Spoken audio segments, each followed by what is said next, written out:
Hello all. I just wanted to say Happy New Year, and it's nice to see you all on this side, and that I'm glad the world didn't come to an end, but as I had been saying in my previous videos, I didn't think that the pole shift was gonna happen, or wasn't gonna be a complete pole shift by the end of this year. And one of the main reasons I believe that is because if you look through some of my videos, what happens prior to the pole shift is the poles go from a dipole structure to a multiple pole structure. And if you look at some of the the way the auroras are still happening, the our poles are still very much a dipole structure, although they're moving. And so these are the beginning points of a pole shift, but it has not yet, from what I've seen, gone to a multiple pole structure. And the thing is, even with all the chemtrails and all that, I don't think the government would be able to hide that, because what you'll see is you'll see pockets of auroras happening all throughout the world, and the government won't be able to hide that. And more of that, if you're interested, is in my pole shift anatomy video. So that's the main reason I knew that the pole shift wasn't going to happen um, by the end of last year. At the same time, I want to say thank you to Fighter Cave 213 for making these excellent videos. And so, although the pole shift hasn't happened, this video shows that where the pole shift is progressing. Like the poles are moving, the magnetic field is weakening, and the manifestation or the materialization of all that on Earth is these extreme weather events. And in the video itself, it says global warming. And while I do believe that the huge amount of CO2 that we put out in cars, in the energy, that we produce, has some effect, I don't think that is the only effect. I believe that the warming that's happening is partly due to humans. It's due also to the poles that are shifting, and also to solar events. So while this is happening, some people think you must prepare for that one cataclysmic event. But nobody knows exactly when that's going to happen. It could be within the next 2 years, or it could be the next 15 years. That nobody knows. But the thing is, what we can prepare for is the progress of the pole shift and all these extreme weather events.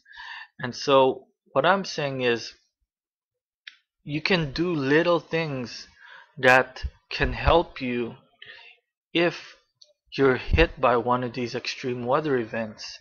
And it could be flood, it could be a winter blizzard, and some people think this winter storm might be just the same as all the past, and you don't have to do anything different, not realizing that things are changing, or that this flood is just going to be like the past ones, and we don't have to do anything different.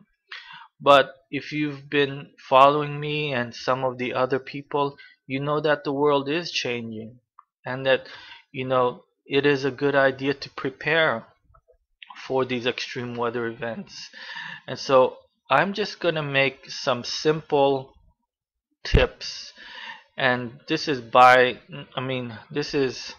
in no way a comprehensive preparation kit, but this is just some ideas, and I hope this will be a starting point for some people who haven't thought about preparing. Now, in this video, they showed a lot of flooding happening, at different parts of the world. So while the United States has been experiencing a lot of drought and some heavy winter storms, there hasn't been too much flooding, I guess, except for the Hurricane Sandy.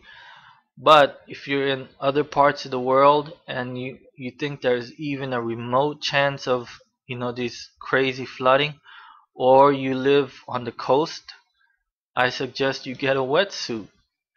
And somebody might say, well, if you don't go diving, if you don't go fishing, if you don't do this, you might be crazy. Or if you don't go surfing, you might look crazy having a wetsuit. But, you might look crazy, but you might be the one who's alive. And at the same time, if you think you're in some place that might even remotely, start flooding, I suggest that maybe you can get a life jacket, because it could save your life, it could save your children's lives. And you can get a lot of rain gear. And then if you're in this, around the world, there's been a lot of extreme winter weather.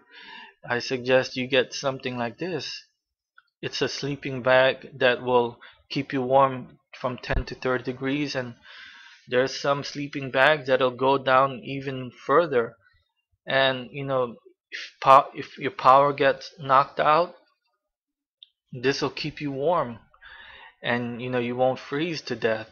And this is, it's just $40, and it'll keep you warm. And just a little personal thing, I bought one of these sleeping bags, and these things, I mean, these are just really warm. What I ended up doing is I just sleep in this every night, and I don't even turn on my heat, and it's saved me a lot in heating, and it's good for the environment. So I just decided to sleep in this every night, and it could be like 0 degrees outside. I don't have the heat on, and in this thing, I am like really warm in that. So that's just a suggestion. Another thing is to get a fire starter. This is a survival tool. It's essential to any type of survival to start fire. And I suggest learning how to use these items, having multiple ways to start fire, and that'll keep you warm in different situations. And another thing is water. And I suggest multiple ways to get clean water, but one company I like is this company called Sawyer, and they have a lot of different water solutions.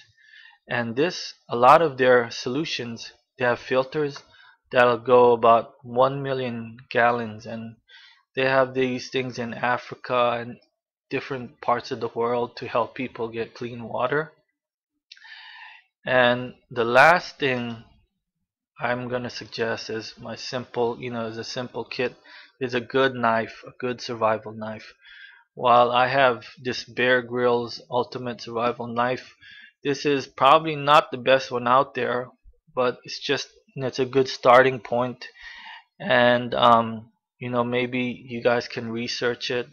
You can find some other channels that is more into prepping, and you can find a survival knife that is suited towards you.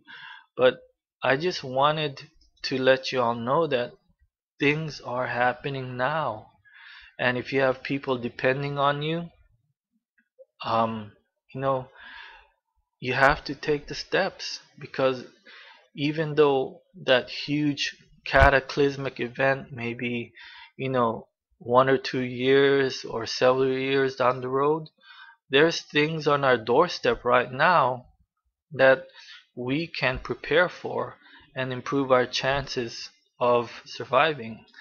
So that's all I wanted to say, and I hope y'all have a great New Year's, and God bless.